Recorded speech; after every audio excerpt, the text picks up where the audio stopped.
when we talk about culture, and I'm not putting too much stress on that, any culture, from the simplest to the most complex, to the more advanced, to the more elementary, we are talking about a humanity able to deal with something more than mere survival. This movement of having some time, some energy, some resources that go beyond the here, now, eating, shelter, safety, health conditions and so on, is what makes possible the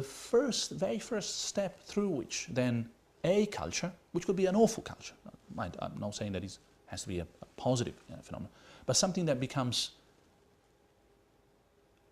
a glue that puts together the group and can be inherited by following generations. So the idea that a culture could be a historical, that goes without saying, where if we use historical as meaning any of the time after the invention of some tools to record what's happening, then of course there are plenty, indeed an amazing sort of, wealth of civilizations and cultures that are prehistorical. But if we mean by culture something that could happen without any attempt to live over and above the here now survival, then I'm very skeptical. That would be the life of my dog, which doesn't have a culture. Is the life of a humanity that is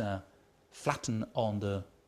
two-dimensional surface of time and space without any capacity to step back, reflect on what's happening and start the movement that then leads to